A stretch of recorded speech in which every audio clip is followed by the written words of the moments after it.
हुजूर सल्लल्लाहु अलैहि वसल्लम के पास एक मेहमान आ गए रात के वक्त में। जब वो आए तो हुजूर ने पूछा खाना खाना है? तुमने कहा खाना है। झूठ और भूख को जमा करना मना है। कहा जी खाना है। तो हुजूर सल्लल्लाहु अलैहि वसल्लम ने फरमाया अज़वाज मुतहरात के घरों में पता करो कुछ है। हजरत उम्मे सलमा के घर में पता किया तो कहा या रसूलल्लाह 4 दिन से रोटी नहीं पकी। हजरत ज़ैनब से पूछा तो कहा हुजूर कई दिन से चूल्हा ही नहीं जलाया। हजरत आयशा सिद्दीका, हजरत मैमूना, हजरत सौदा, तमाम घरों से बज़ाहिर ये दो जहां के शाह हैं, पर पास कुछ रखते नहीं। दो जहां की नेमतें हैं इनके खाली हाथ में। हर चीज है पर फकर इख्तियारी है, कोई शय ना मिली। नबी पाक सल्लल्लाहु अलैहि वसल्लम ने मस्जिद में ऐलान किया, फरमाया कौन है जो मेरे मेहमान को रोटी खिलाए। इन लफ्जों का हुस्न कोई हुस्न वाला ही समझ सकता है। फरमाया कौन है जो मेरे मेहमान को खाना खिलाए। तो एक सहाबी ले गए और उठे वो सहाबी जो सहाबा में गरीब थे, एक अंसारी जो गरीब आदमी थे। अगरचे मेरे महबूब के गुलामों में जो बड़े अमीर थे वो भी खर्च करने में बड़े आगे थे।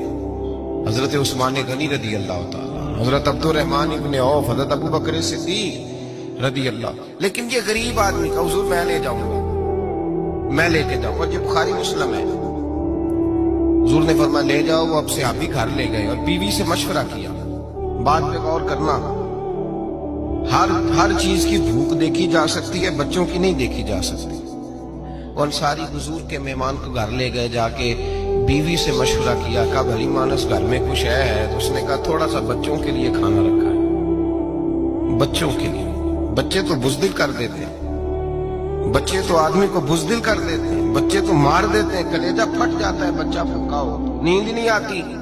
अब सहाबी अपनी बीवी से क्या कहते हैं?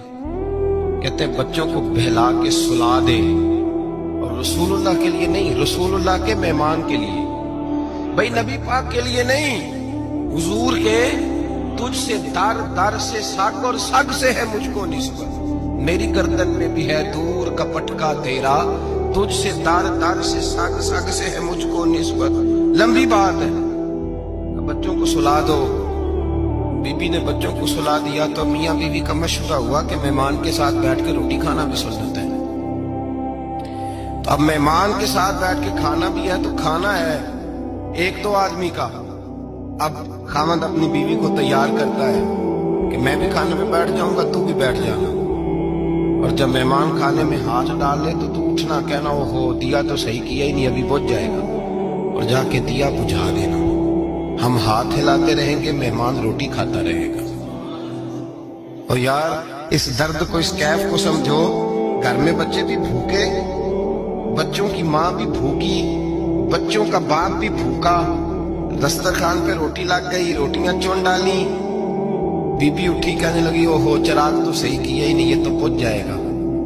हौसलेमंद बीबी जिसने बच्चे भूखे सुला दिए, वो भूखे सोए हुए बच्चों की भूखी अम्मा उठी और अपने खामद की ताबेदारी में उठी। मैं गुड्डी ते हथ डोर सजन दे, वो जिंज रखे कौन ज रहना है। उठी और उसने ना दिया ठीक करने के बहाने बुझा दिया। मेहमान रोटी खाता रहा और रसूलुल्लाह के नौकर कुर्बानी देते रहे। वो रोटी खा के सैर होके बिस्तर बिछाया तो सो गया। ये मियाँ बीवी सारी रात बच्चों की तरफ देखते रहे और गौर करते रहे और राजी रहे कि हमने हुजूर का फरीजा निभाया है। कुर्बान जाऊं महबूब पे, बेखबर हो जो गुलामों से, वो आका क्या है। वो सहाबा वो अगर कुर्बानियां देते थे तो जो एजाज मिलता था वो भी बड़ा शान वाला है। सहाबी कहते हैं मैं फजर की नमाज पढ़ने मस्जिद आया, पहला कदम रखा तो मेरे करीम बोले, हुजूर ने फरमाया रात जो तूने और तेरी बीवी ने अमल किया है खुदा को भी बड़ा पसंद आया है, मोहम्मद मुस्तफा को भी बड़ा पसंद आया। और फिर एक लफ्ज और है हदीस में, एक रवायत में कुछ जुमले और भी हैं। हुजूर ने फरमाया जब तू और तेरी बीवी रात मेहमान के साथ एसार कर रहे थे ना, तो अर्श का मालिक तुम्हें मुस्कुरा मुस्कुरा के देख रहा था। रब तुम्हें देख के मुस्कुरा रहा था, रब तुम्हें देख के मुस्कुरा। तर दामनी पे शेख हमारी ना जाइए, हम दामन न छोड़ दें तो फरिश्ते वुजू करें। पर मैं वो मुस्कुरा रहा था कि मेरे बंदे मेरे रसूल की रिजा के लिए क्या कर रहे हैं।